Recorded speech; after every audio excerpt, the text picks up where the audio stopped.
नमस्ते कक्षा, आपका कनेक्टेड में स्वागत है। प्यारे बच्चों, आज हम आंकड़ों का प्रबंधन पढ़ेंगे। चलिए इस पाठ के सबसे महत्वपूर्ण शब्द आंकड़े को समझने की कोशिश करते हैं। सबसे पहले हम कुछ उदाहरण लेंगे और आंकड़े क्या होते हैं उसे समझने का प्रयास करेंगे। आपके दैनिक जीवन में आपके सम्मुख निम्नलिखित प्रकार की सूचनाएं आई होंगी। पिछले 10 टेस्ट मैचों में एक बल्लेबाज द्वारा बनाए गए कुल रन, पिछले 10 एक दिवसीय अंतर्राष्ट्रीय मैचों ओडीआई में एक गेंदबाज द्वारा दिए गए कुल विकेट, आपकी कक्षा के विद्यार्थियों द्वारा गणित की यूनिट टेस्ट में प्राप्त किए गए अंक, आपके मित्रों में से प्रत्येक द्वारा पढ़ी गई कहानियों की पुस्तकों की संख्या इत्यादि। इन सब स्थितियों में एकत्रित की गई सूचनाएं आंकड़े यानी डाटा कहलाती है।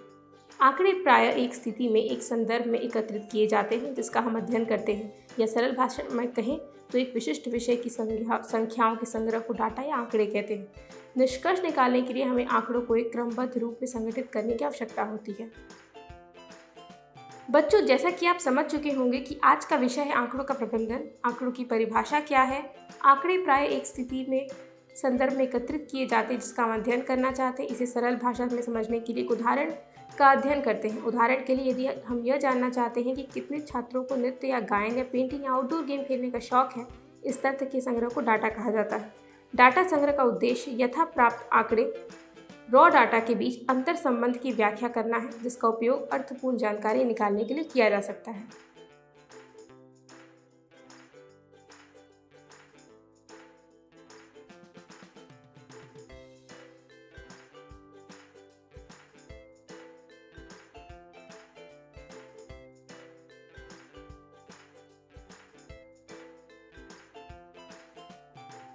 आगे हम डेटा की प्रस्तुति के बारे में जानेंगे।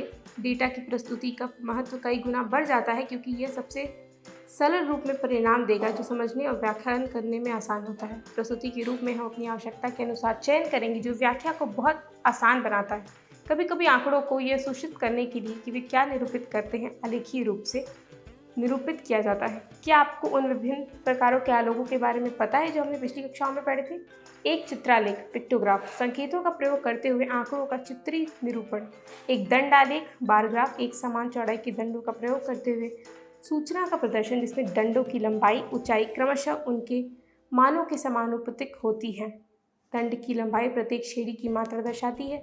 दंड समान चौड़ाई के होते हैं और दो क्रमागत दंड के बीच में समान दूरी रखी जाती है। द्विचंड आलेख डबल बार ग्राफ आंकड़ों के दो समूहों को एक साथ दर्शाने वाला आलेख।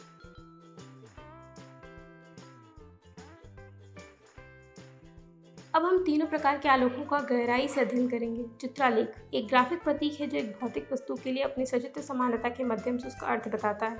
चित्रों का उपयोग अक्सर लेखन और ग्राफिक सिस्टम में किया जाता है जिसमें अक्षर दिखने में काफ़ी हद तक सचित्र होते हैं। सरल शब्दों में इसका अर्थ है छवियों के रूप में प्रतिनिधित्व। अब आइए एक उदाहरण की मदद से अवधारणा को समझते हैं जहां एक बैग का आरेख 200 बैग के उत्पादन का संकेत देता है।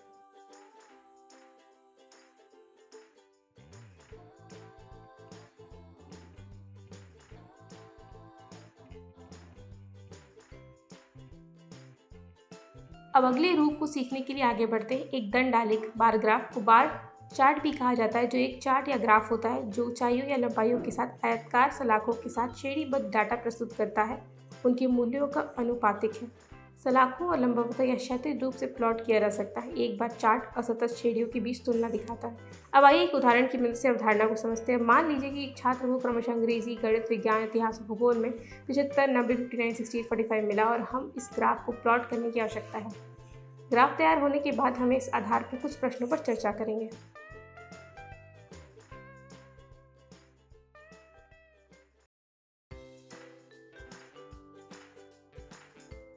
अब हम अगले रूप को सीखने के लिए आगे बढ़ते हैं। द्विदंड आलेख डबल बार ग्राफ आंकड़ों के दो समूहों को एक साथ दर्शाने वाला चार्ट या ग्राफ होता है। अब आइए उपरोक्त उदाहरण को संशोधित करके इस अवधारणा को समझते हैं कि इस आधार पर कुछ सवाल के जवाब देते हैं।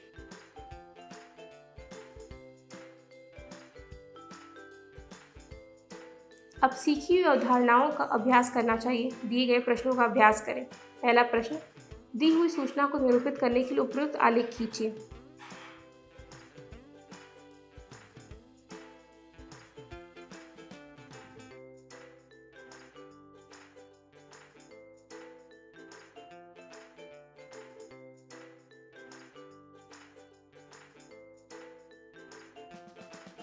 प्रश्न तीसरा, 8 सर्वश्रेष्ठ क्रिकेट टीमों द्वारा ओडीआई में जीतने का प्रतिशत।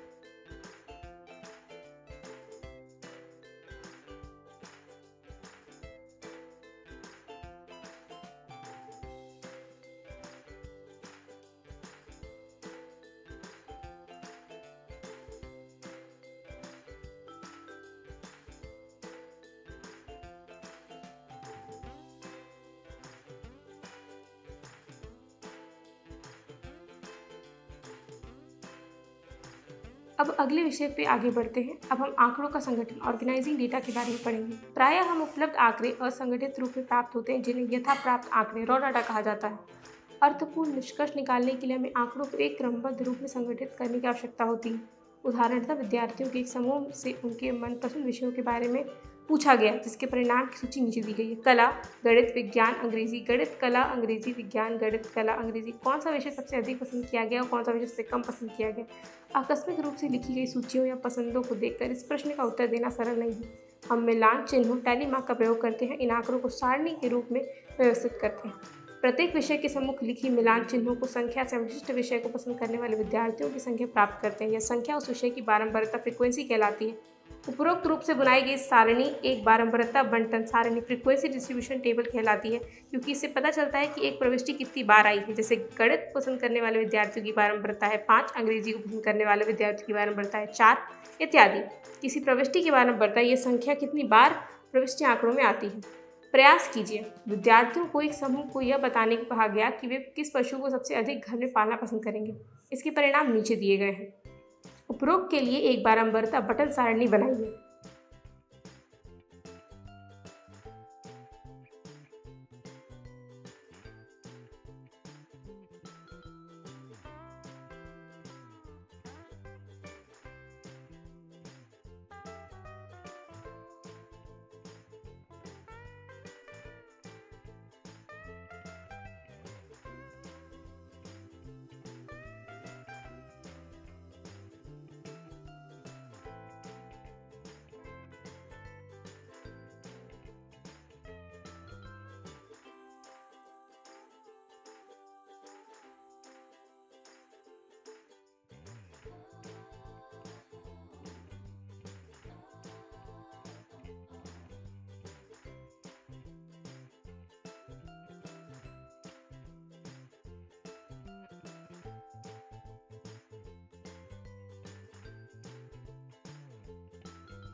अब हमने सीखा है कि डाटा क्या है, कैसे व्यवस्थित किया जाता है, तो हम डाटा के वर्गीकरण के बारे में जानेंगे। जब हम डाटा के संगठन, ग्रुप डाटा के बारे में बात कर रहे हैं, तो हर बार मिलान चिन्ह, टैली मार्क हमारी आवश्यकता को पूरा नहीं करता। इसे उबरने के लिए हम डेटा का समूह बनाते हैं।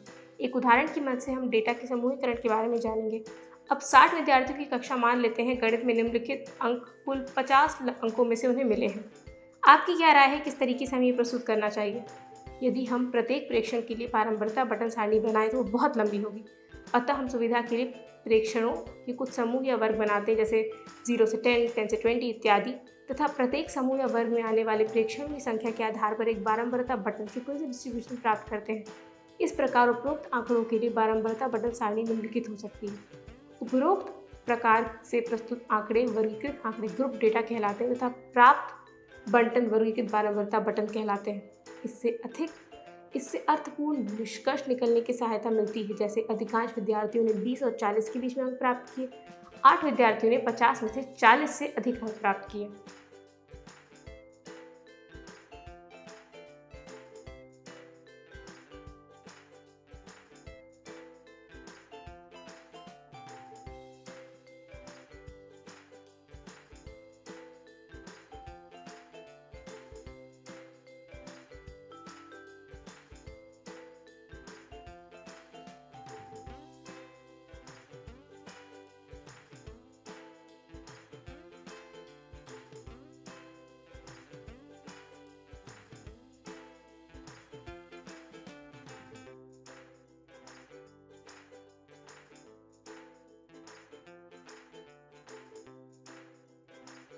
चूंकि हमने एक उदाहरण का अध्ययन किया, इसलिए हम इस प्रकार के प्रश्न को हल करते समय ध्यान में रखे जाने वाले उपरोक्त प्रश्न के संबंध में महत्वपूर्ण बिंदुओं को सीखेंगे।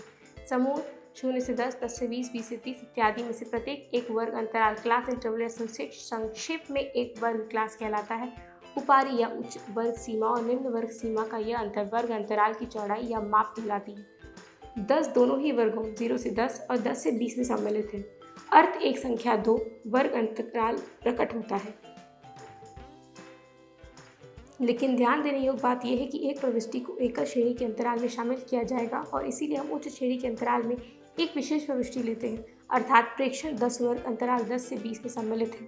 0 से 10 में नहीं, वर्ग अंतराल 10 से 20 में 10 निम्न वर्ग सीमा लोअर क्लास लिमिट कहलाती तथा 20 ऊपरी या उच्च वर्ग सीमा अपर क्लास लिमिट कहलाती है। इसी प्रकार वर्ग अंतराल 20-30 में 20 निम्न वर्ग सीमा तथा 30 उच्च वर्ग सीमा है। वर्ग अंतरालों 0 से 10, 10 से 20, 20 से 30 इत्यादि में से प्रत्येक की उच्च वर्ग सीमा और निम्न वर्ग सीमा का अंतर बराबर है। इस स्थिति में 10 सरल शब्दों में वर्ग अंतराल हर समूह में बराबर होना चाहिए।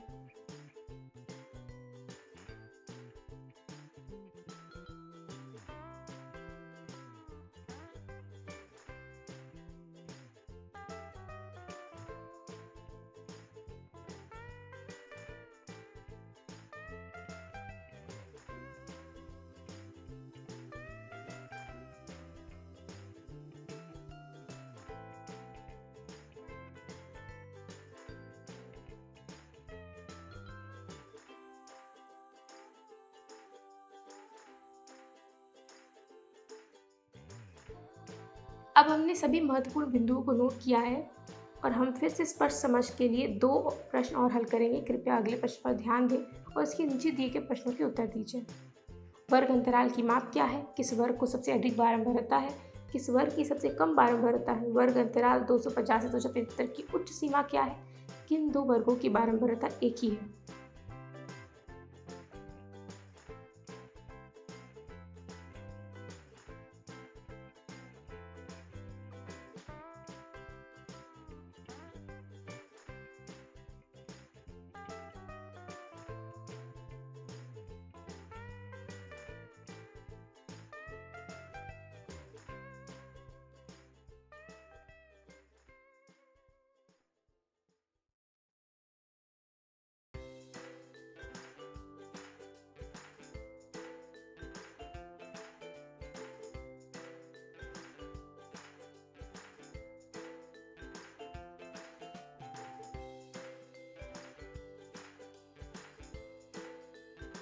हमने पिछली कक्षा में आयत चित्र हिस्टोग्राम सीखा है। अब हम संशोधित करेंगे कि संक्षेप में आयत चित्र हिस्टोग्राम क्या है। क्षैतिज अक्ष पर प्रेक्षणों के समूह अर्थात वर्ग अंतरालों को निरूपित करते हैं। दंड की लंबाई वर्ग अंतराल की बारंबारता दर्शाती है और यहाँ दंडों के बीच में कोई रिक्तता नहीं है, क्योंकि वर्ग अंतरालों के बीच में कोई रिक्तता नहीं। आंकड़ों के इस प्रकार का आलेखीय निरूपण एक आयत चित्र हिस्टोग्राम कहलाता है। अब हम हिस्टोग्राम में प्रश्न संख्या 2 के अनुसार डाटा प्रस्तुत करेंगे। चूंकि हमने हिस्टोग्राम बनाना सीख लिया है, इसलिए अब हम सीखेंगे कि चार्ट का विश्लेषण कैसे करें और जानकारी कैसे निकालें। इस उद्देश्य के लिए दिए गए कुछ प्रश्नों का उत्तर दें। इस आयत चित्र द्वारा क्या सूचना दी जा रही है? किस वर्ग में अधिकतम विद्यार्थी हैं? कितने विद्यार्थियों का वजन 50 या 50 किलोग्राम से अधिक है? यदि हम विद्यार्थियों को निम्नलिखित 3 श्रेणियों में विभाजित करें तो प्रत्येक में कितने विद्यार्थी होंगे? 50 केजी या उससे अधिक समूह ए, 45 केजी या उससे अधिक परंतु 50 केजी से कम समूह बी, 45 केजी से कम समूह सी। उत्तर: हिस्टोग्राम एक डाटा श्रृंखला को आसानी से व्याख्या दिए गए उद्देश्य में तार्किक श्रेणियों में समूहित करके संग्रहित करता है। दिए गए प्रश्न में वजन को 5 किलोग्राम के अंतराल के साथ रखा गया है ताकि यह पहचानना आसान हो कि कितने विद्यार्थी एक विशेष समूह के अंतराल में आते हैं। 45 से 50।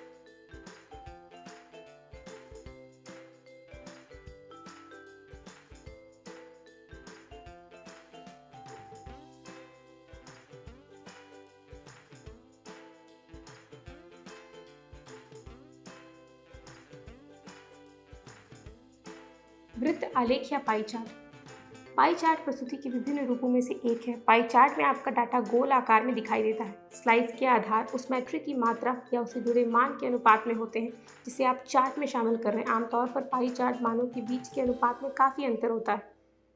कुछ डाटा बिंदुओं को तुलना करने के लिए सबसे ज़्यादा फायदेमंद साबित होता है। पूर्ण विश्लेषण के लिए हम एक उदाहरण की मदद से पाई चार्ट सीखेंगे। 24 घंटे में दिए गए छात्र की कुल गतिविधि का एक उदाहरण लेते हैं।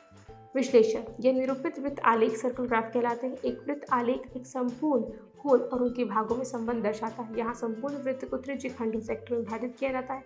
प्रत्येक त्रिज्य खंड का साइज या अपान उसके द्वारा निरूपित क्रियाकलाप या सूचना के समानुपात होता है। उदाहरणतः उपरोक्त आलेख में सोने की क्रिया में विभाजित किए गए छत्रों में घंटों में त्रिखंड का अनुपातित भाग, इसीलिए इस त्रिखंड को पूरे वृत्त के भाग के रूप में खींचा गया है। इसी प्रकार स्कूल में व्यतीत किए गए पटों के त्रिज्य खंड का अनुपात भाग, और इसी तरह से ये आगे बढ़ता है।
हमने सीखा है कि पाई चार्ट क्या है।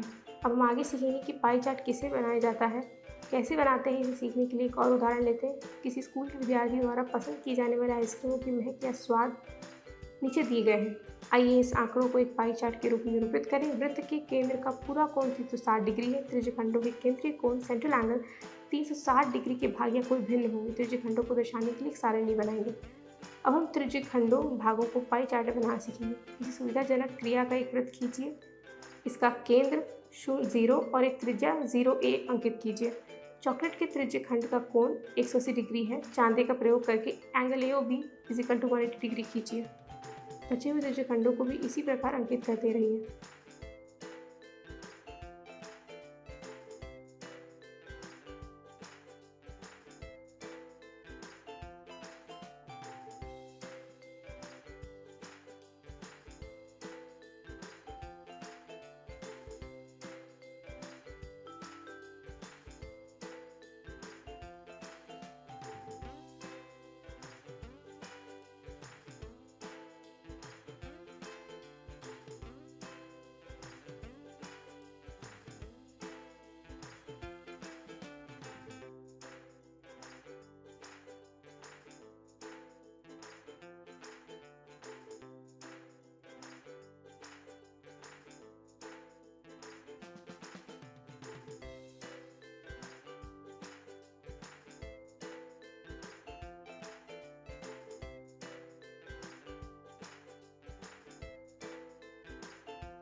संयोग और प्रायिकता। कभी कभी ऐसा होता है कि वर्षा ऋतु में प्रत्येक दिन बरसाती लेकर बाहर नहीं निकलते और कई दिनों तक कोई नहीं होती, परंतु संयोग से एक दिन आप बरसाती लेना भूल जाते हैं, उस दिन भारी वर्षा हो जाती है। कभी कभी ऐसा होता है कि एक निजी एक टेस्ट के 5 से 4 अध्याय अच्छी प्रकार से तैयार कर लेता है, परंतु एक बड़ा प्रश्न अध्याय से पूछ लिया जाता है जिसे उसने अच्छी प्रकार तैयार नहीं किया।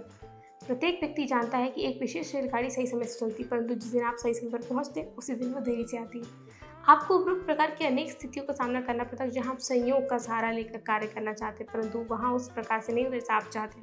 क्या आप ऐसे कुछ उदाहरण दे सकते हैं? या ऐसे उदाहरण जहाँ किसी बात के होने न होने के संयोग बराबर नहीं है। एक रेलगाड़ी के समय पर ना आने या आने के संयोग बराबर नहीं है। जब आप कोई टिकट खरीदता है, यदि प्रतीक्षा सूची में, तो आप निश्चय ही योग का सहारा देते हो। आप ये आशा करते हैं कि आप यात्रा करेंगे तब यह टिकट पर आपकी सीट आरक्षित हो जाएगी। परंतु यहाँ हम कुछ ऐसे प्रयोगों पर विचार करेंगे जिसमें परिणामों के होने के संयोग बराबर है।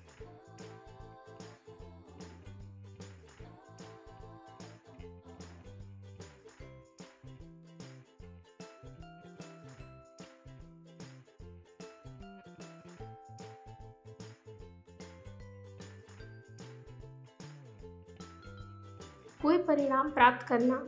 आपने संभवतः ये देखा होगा कि एक क्रिकेट मैच के प्रारंभ होने से पहले दोनों टीमों के कप्तान बाहर जाकर निर्णय करते हैं कि सिक्का उछालते हैं कि कौन सी टीम पहले अपनी पसंद से बल्लेबाजी या गेंदबाजी का चयन करेगी।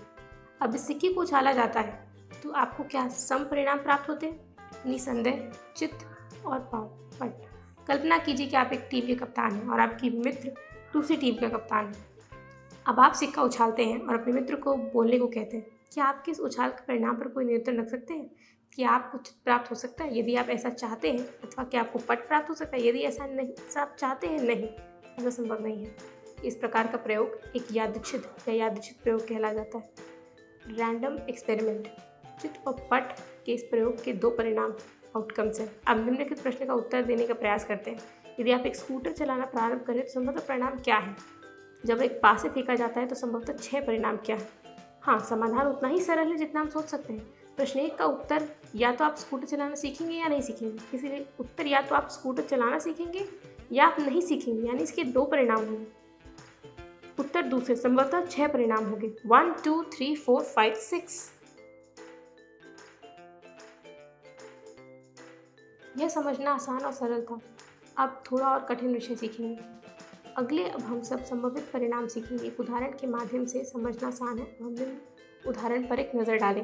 एक सिक्के को अनेक बार उछालते हैं तो जितनी बार चित्त या पट आते हैं उन्हें लिख लिया जाए। आइए अपने परिणाम सी तालिका को देखें, जहां हम उछालों की संख्या में वृद्धि देखते हैं। ध्यान दीजिए, जब आप उछालों की संख्या अधिकाधिक बढ़ाते हैं तब चित्तों की संख्या और पटों की संख्या परस्पर अधिकाधिक निकट आती जाती है। ऐसी स्थिति में हम कह सकते हैं कि प्रयोग के विभिन्न परिणाम सम संभावित या सम प्राय इक्वली लाइकली है। इसका अर्थ ये है कि सभी में से प्रत्येक परिणाम के आने का संयोग चांस एक ही है।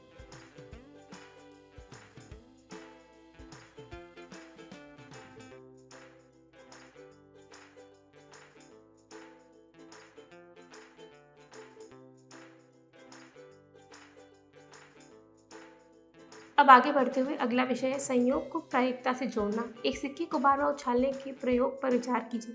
परिणाम क्या है? यहाँ केवल 2 परिणाम हैं, चित्त या पट। दोनों ही परिणाम समप्रायिक इक्वली लाइकली है।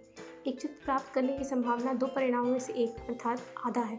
दूसरे शब्दों में हम कहते हैं कि एक चित्त प्राप्त करने की प्रायिकता प्रोबेबिलिटी हाफ है।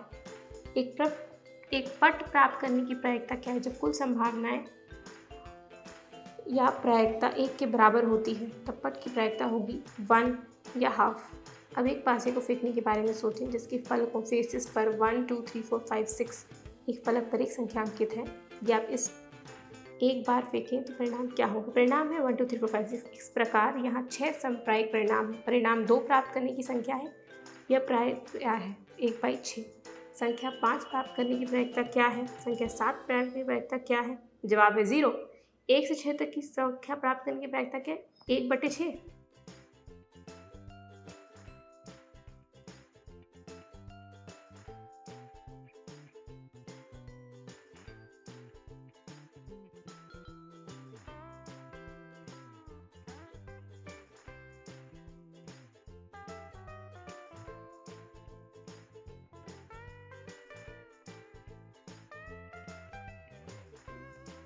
आज का अंतिम विषय है घटनाओं के रूप में परिणाम। एक प्रयोग के प्रत्येक परिणाम या परिणामों के संग्रह में से एक घटना इवेंट बनती है। उदाहरणतः एक सिक्के को उछालने के प्रयोग में एक चित्त प्राप्त करना या घटना तथा एक पट प्राप्त करना भी एक घटना है। एक पासे को फेंकने की स्थिति में परिणामों 1 2 3 4 5 और 6 में से प्रत्येक परिणाम प्राप्त करना एक घटना है। हम प्रविष्टि और घटना को समझने के लिए एक उदाहरण की मदद लेंगे। एक थैले में 4 लाल गेंदें और 2 पीली गेंदें हैं। ये गेंदों के रंग के अतिरिक्त सभी प्रकार से एक जैसी अर्थात सर्वसम आइडेंटिकल है। थैले के अंदर से बिना देखी गई गेंद निकाली जाती है। एक लाल गेंद प्राप्त करने की क्या प्रायिकता है? क्या यह एक पीली गेंद प्राप्त करने की प्रायिकता से अधिक या कम है? इसका हल है यहाँ घटना की कुल 4+2 = 6 परिणाम है। लाल गेंद प्राप्त करने के लिए 4 परिणाम है। लाल गेंद प्राप्त करने की प्रायिकता है 4/6 यानी कि 2/3। इसी प्रकार पीली गेंद प्राप्त करने की प्रायिकता है 2/6 यानी 1/3।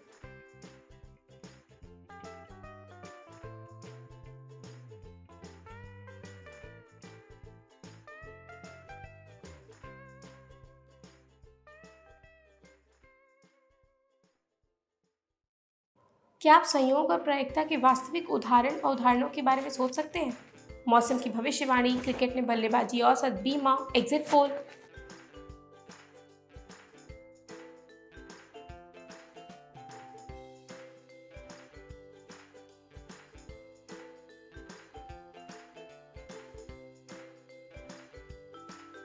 आज की कक्षा में हमने जो कुछ भी सीखा है उसे संक्षेप में प्रस्तुत करें। हमारे पास अधिकतर उपलब्ध आंकड़े जो असंगठित रूप में होते हैं, जिन्हें यथा प्राप्त आंकड़े कहा जाता है। किन्हीं भी आंकड़ों से अर्थपूर्ण निष्कर्ष निकालने के लिए हमें उन्हें क्रमबद्ध रूप में संगठित करने की आवश्यकता पड़ती है। बारंबारता यह संख्या सिखाती है जितनी बार एक विशिष्ट प्रविष्टि आंकड़ों में आती है। यथा प्राप्त आंकड़ों के समूह बनाए जा सकते हैं और उन्हें एक क्रमबद्ध रूप में वर्गीकृत बारंबारता बटन के रूप में प्रस्तुत किया जा सकता है। वर्गीकृत आंकड़ों को आय चित्र का प्रयोग करते हुए प्रदर्शित किया जा सकता है। आय चित्र एक प्रकार का दंड आलेख है जिसमें क्षैतिज अक्ष पर और वर्ग अंतरालों को दर्शाया जाता है तथा दंड की लंबाइयों वर्ग अंतरालों की बारंबारता दर्शाती है। साथ ही दंडों के बीच में कोई रिक्तता नहीं होती क्योंकि वर्ग अंतरालों के बीच में कोई रिक्तता नहीं है। आंकड़ों को वृत्त आलेख या पाई चार्ट का प्रयोग करके भी प्रस्तुत किया जा सकता है। एक वृत्त आलेख एक संपूर्ण और उसके भागों में संबंध को दर्शाता है। कुछ ऐसे प्रयोग होते हैं जिनके परिणाम के आने की संख्या बराबर होते हैं। यह यदृच्छ प्रयोग है जिससे परिणामों की ठीक ठीक प्रामुक्ति भविष्यवाणी पहले से नहीं की जा सकती। किसी प्रयोग के परिणाम समसंभवित या समप्रायिक कहते आते हैं यदि उनके आने के समय बराबर हो। एक घटना की प्रायिकता घटना को बनाने वालों की परिणामों की संख्या बाय प्रयोग करने के परिणामों की संख्या जब परिणाम समप्रायिक है। किसी प्रयोग के एक से अधिक परिणामों में से एक घटना बनती है। संयोग और प्रायिकता वास्तविक जीवन से संबंधित है।